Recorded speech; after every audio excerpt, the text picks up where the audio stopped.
Salut les amis et bienvenue dans cette nouvelle vidéo consacrée à la programmation orientée objet en PHP. Dans cette vidéo, nous allons parler de la notion d'héritage. La notion d'héritage, c'est l'une des notions les plus simples en ce qui concerne la programmation orientée objet. De la même manière que dans la vie réelle, vous héritez des attributs, des comportements de vos parents, ok? C'est de cette même manière-là que vous aurez cette analogie au niveau de la programmation. On va faire quelque chose de simple. Je vais pourquoi pas créer une classe maman et une classe enfant.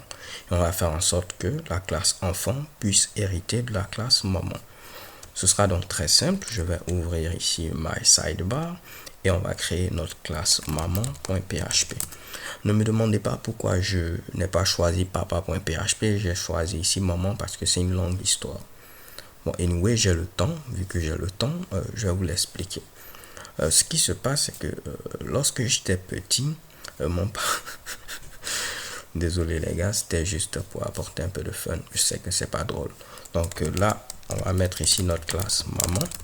Pourquoi pas on va mettre papa pour ne pas que certaines personnes pensent que mon papa était mauvais ou un truc de ce genre-là. Il était gentil. Donc je vais renommer ceci et je vais mettre ici papa.php.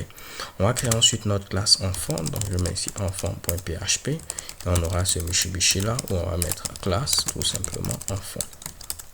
Parfait. Maintenant, pour dire que la classe enfant hérite de la classe papa, on utilise le mot-clé extends comme ceci. Extends permet de dire hérite, ok?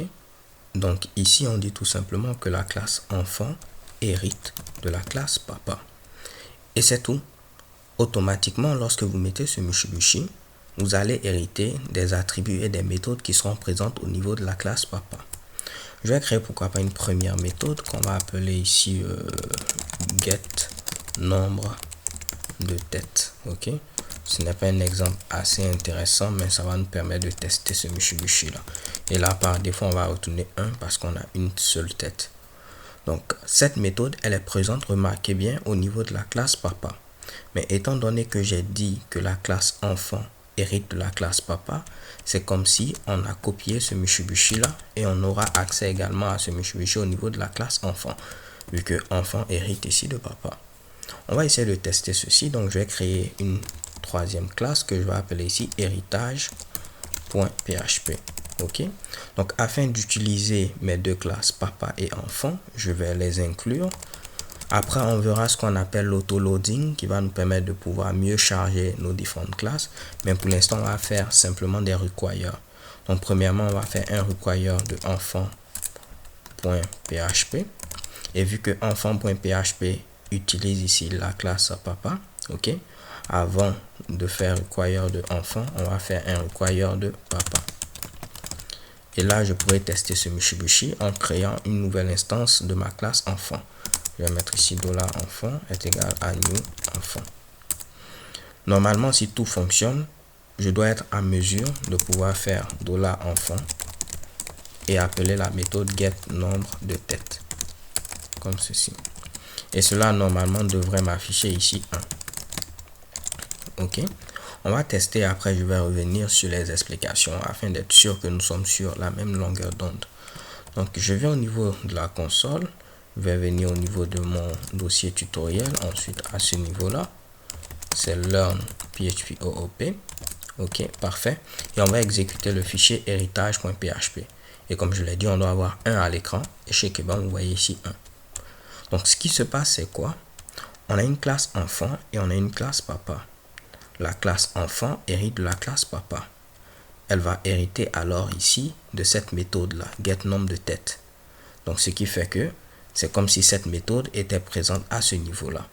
Et si elle est présente ici, on a normalement la possibilité de l'appeler sur n'importe lequel des objets. On crée un nouvel objet donc de la classe enfant et on appelle cette méthode, ce qui nous retourne 1 comme étant donné que cette méthode retourne 1 à ce niveau-là. Donc là, je sais que je me répète, mais j'aimerais que tout soit vraiment clair. Si je n'avais pas mis ces requires là, ça n'allait pas fonctionner. Parce qu'au niveau de héritage.php, il n'a aucune connaissance ici de la classe maman ou de la classe papa. Vous allez voir, on a une erreur, on ne connaît pas la classe enfant. Si j'incluais simplement ici cette classe enfant, on aura une autre erreur. Puisqu'au niveau de enfant, on utilisait papa, il va dire également, il ne connaît pas la classe papa. Si j'exécute, vous voyez, on dit, on ne connaît pas la classe papa. Je ne pouvais pas l'inclure en bas. Si je l'incluais en bas, on n'allait pas connaître ici la classe papa avant de venir au niveau de la classe enfant. Donc, on aura toujours une erreur. C'est pourquoi j'étais obligé de l'inclure en haut, à ce niveau-là, et ensuite inclure la classe ici enfant. Et tout fonctionnait. Comme je vous l'ai dit, ne vous inquiétez pas. Premièrement, on va charger les classes comme ceci, mais après, on verra ce qu'on appelle l'autoloading, ce qui va nous permettre d'avoir quelque chose de beaucoup plus professionnel. Donc là, remarquez, avant de terminer cette vidéo, je vais vous donner quelques thèmes techniques. La classe enfant, on l'appelle également la classe fille, puisque c'est elle qui hérite de la classe papa. Donc, classe enfant, c'est la classe fille. La classe papa, ce sera ce qu'on appelle ici la classe parente, ok, ou la classe parent si vous le souhaitez. Donc, voici ici la classe fille, la classe parente. Il y a d'autres noms. On peut l'appeler également classe dérivée ou sous-classe. Donc, on dit soit classe fille, classe dérivée ou bien sous-classe. Tout ça, ça correspond à la même chose. Pareil pour la classe ici, parente. On l'appelle également classe de base ou encore superclasse. Ok? Donc, je reformule ou je me répète plutôt. Classe fille, sous-classe ou classe dérivée. Classe de base, superclasse ou classe parente. Ok?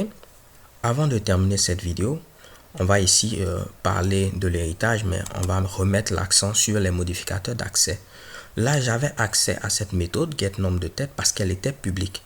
Si je mets cette méthode en mode private, comme on l'a dit, on aura accès à cette méthode qu'à l'intérieur de cette classe-là. Ok? Donc, dès qu'on sort de cette classe, on n'a plus accès à cette méthode. Donc, si on vient au niveau de enfant, on est sorti de cette classe. Donc, normalement, on n'aura plus accès à la méthode getNomme de tête.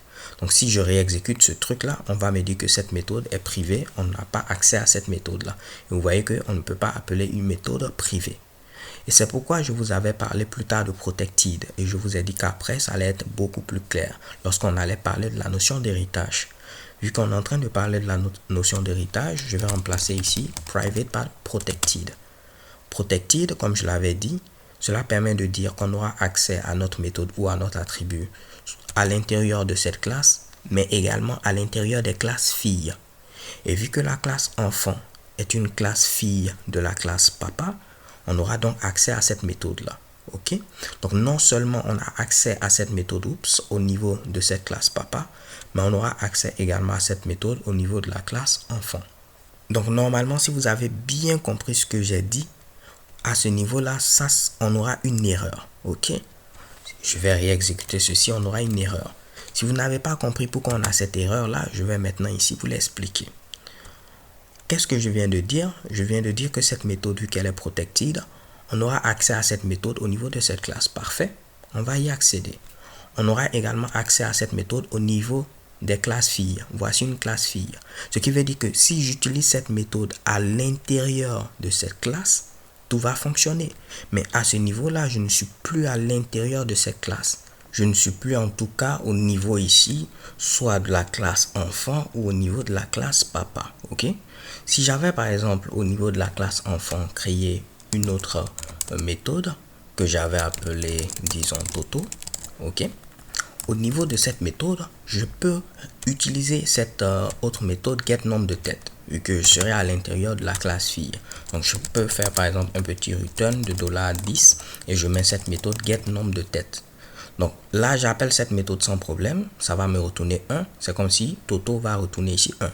Et je peux venir au niveau de héritage. En lieu et place d'appeler cette méthode-là qui est protected, je peux utiliser cette méthode qui est publique. Et cette méthode qui est publique pourra utiliser cette méthode protected, étant donné qu'on est au niveau de la classe enfant.